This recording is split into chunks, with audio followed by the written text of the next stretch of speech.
So did a recent study say that masks don't work in preventing the spread of viruses? Let's talk about it in today's video.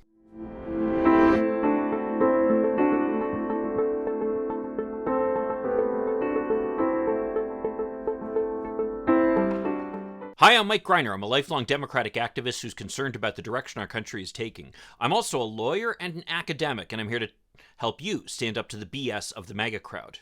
Well, as an academic, one of the things I do is fundamental research. I've been trained in sophisticated statistical analysis, and as such, I've had studies published in scientific journals. So you can imagine my surprise when I saw an article revealing that there had been some study that said that masks don't protect people from the spread of the virus. Unbelievably, of course, masks and vaccines and things like that have become politicized here in America, thanks to Donald Trump and the MAGA crowd. But it just seems so obvious that if everybody's wearing masks, then that's going to stop the spread of viruses. And indeed, other studies have shown quite conclusively that masks are effective in stopping the spread of viruses.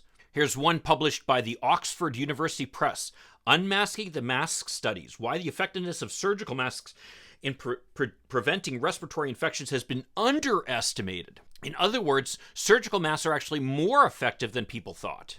Despite this research, we've got the author of this new study, Dr. Tom Jefferson, claiming that there's still no evidence that masks are effective during a pandemic. And as you can imagine, the MAGA crowd have jumped all over this research, claiming vindication for, we shouldn't have to wear masks. We shouldn't have to inconvenience ourselves in any way, shape, or form to benefit anybody else. So being the scientific researcher, I decided maybe I should take a look at this study myself. What I found was quite interesting.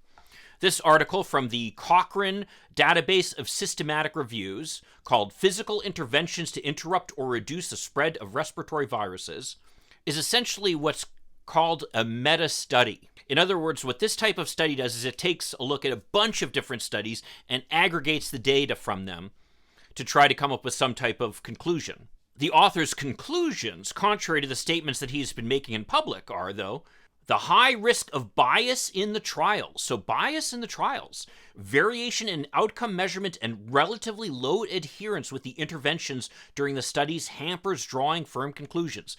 In other words, what he's saying is that the studies tend to be biased for various reasons.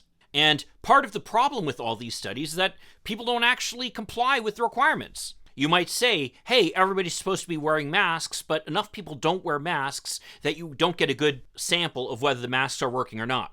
What's more is that this study conflated a lot of different things. It looks at the comparison of medical and surgical masks compared to no masks, N95 and P2 respirators compared to medical and surgical masks, hand hygiene compared to control. In other words, do people who wash their hands, are they less likely to get the virus than people who did? And even with the hand washing, this study said it suggests the intervention made little or no difference. Now, I thought it had been pretty well settled by now that washing your hands helps keep you free from illness. So the problem with this study overall, then, is it's become so diluted by including so many different tests of so many different things with so many different issues, means that literally you have nothing that's going to show up in it. The authors even admit this in their conclusions. There is uncertainty about the effects of face masks. The low to moderate certainty of evidence means our confidence in the effect estimate is limited,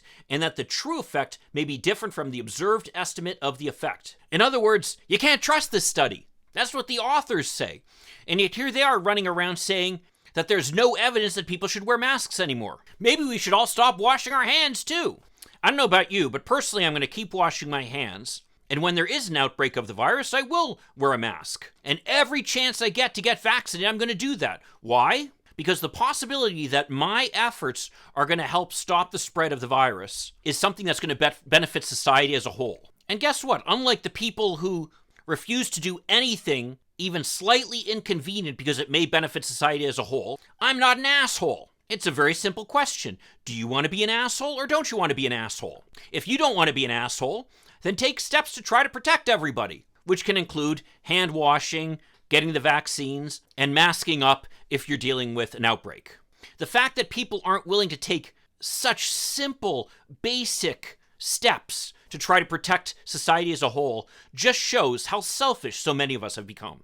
To me, these are small prices to pay for the potential benefits to society as a whole. Well, if you want to see another video where I talk about these COVID vaccine resistors, check out this video over here. I'll see you then. In the meantime, let's hope for continued progress. Thank you.